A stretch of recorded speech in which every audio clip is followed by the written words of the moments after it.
Anyway, so I guess I ruffled a few feathers yesterday with my comments on the forbidden topics that I dared to voice an opinion on, an opinion that is based on fact and grounded in reality and not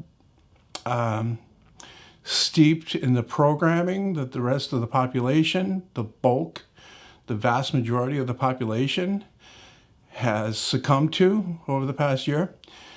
So now I'm speaking specifically about the virus stuff, not the bike helmet. That was kind of a joke. All right, people simply don't have, some people. A lot of people still have a sense of humor, but it depends. I mean, it depends what their agenda is.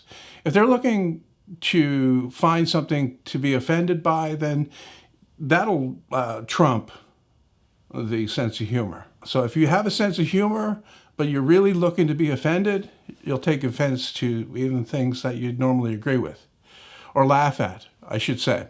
So, yeah, the virus stuff. I mean, it's been more than a year. And like I talked at this time, I said exactly the same things at this time last year on this channel and videos as I'm saying right now.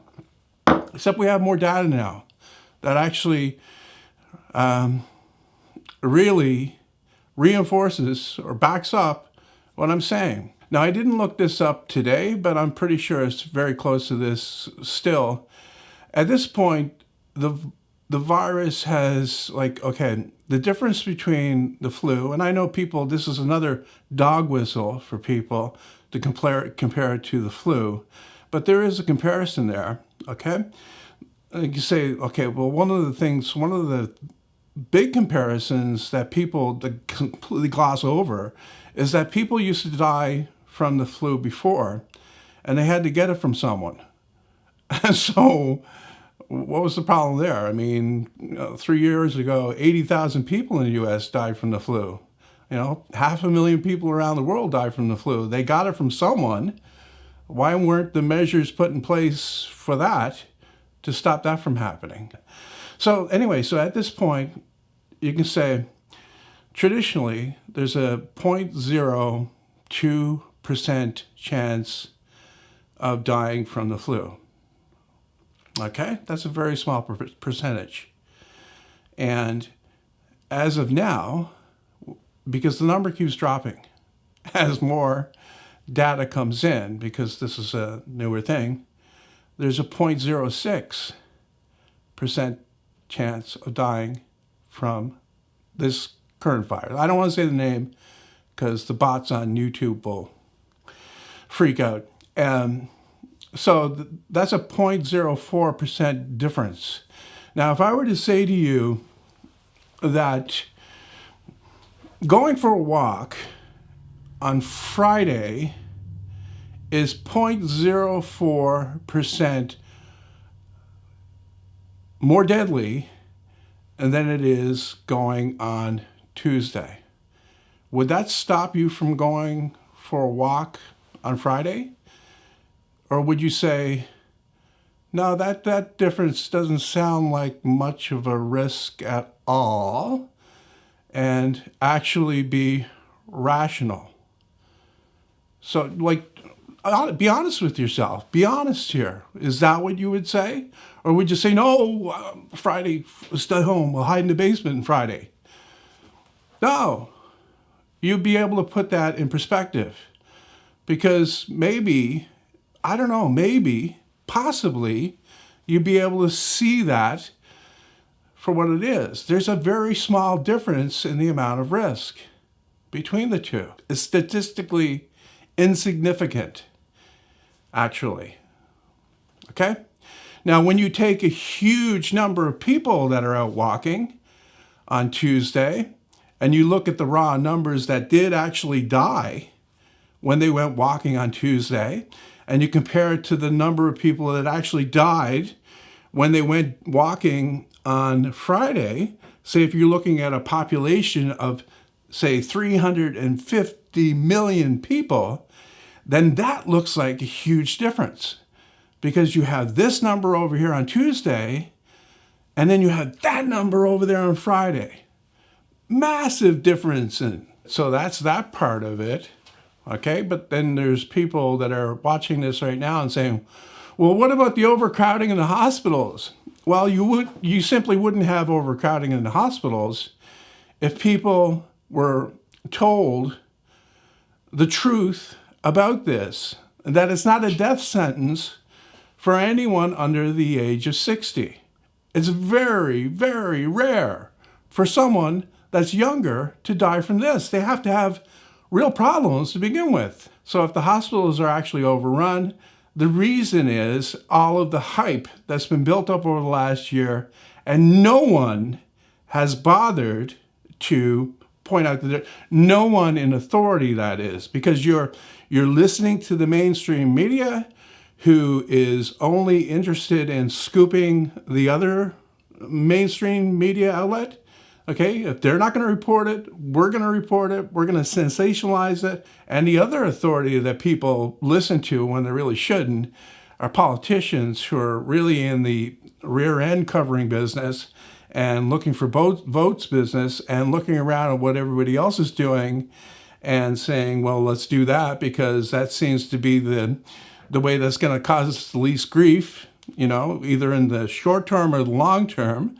So none of this information is actually being disseminated properly to the public. All they're looking at are the raw numbers, and they don't put it in perspective. Like, look at the total pool.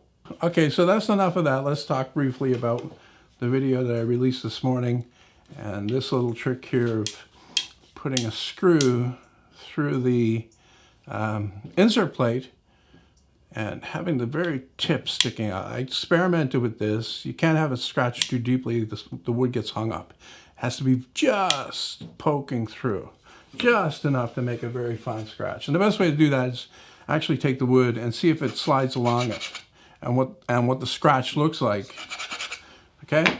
Had a number of suggestions from people to have a special insert plate. And to be honest, that's exactly what I was going to do to begin with. But then I'm pretty sure that I had one of these, but I can't, like an extra, but I can't find it here. I must have, put it in a safe place, one of those special safe places. Also, people saying, well, why don't you just leave the screw in? Well, the risk of the blade hitting the screw is, small because it's kind of outside the swing of the blade. Like I'd have to have the 10-inch blade in there, and it would have to be all the way up to even come close to this. But that's not the point. I didn't want to get, say, if you leave the screw in there, there'll be people jumping on your back because you left the screw in there and the blade might hit it. If you take the screw out, then there'll be people saying, why didn't you leave it in? So it's, you can't win, basically. What's the other thing? Pre-cutting the wood, like scoring the wood to help prevent chip out. It won't work like that. Okay, you need it to be sharp to the point where it's almost like a cutting blade. So you'd have to have a flattened type thing, and then you would have to exert a lot of force to push that through to get that to make a score that's actually, and then also that has to line up perfectly with where you want to cut. All right, so not really practical for that. It is practical for what I did it for, though, and you'll be seeing that in the sanding block video, or I'll be using that to mark these screw locations on the end here.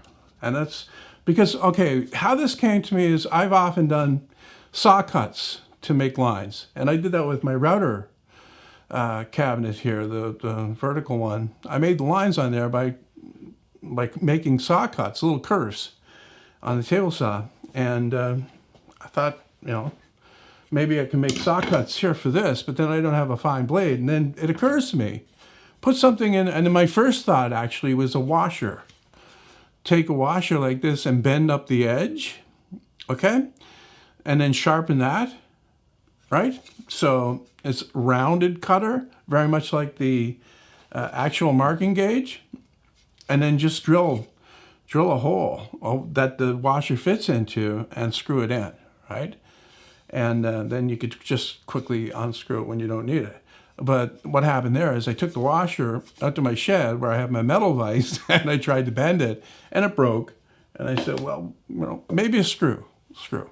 And the drywall screw is perfect because it's hardened and it'll keep that, point for a long time. The one I picked out wasn't really sharp enough. Most are though. And so I just touched up a little bit on my belt sander and away you go. And it's working good and I'll be using it. Okay? And I thought it was neat and I thought I would make a video about it. And that's what came out this morning. If you haven't watched it, there'll be a link to it in the description.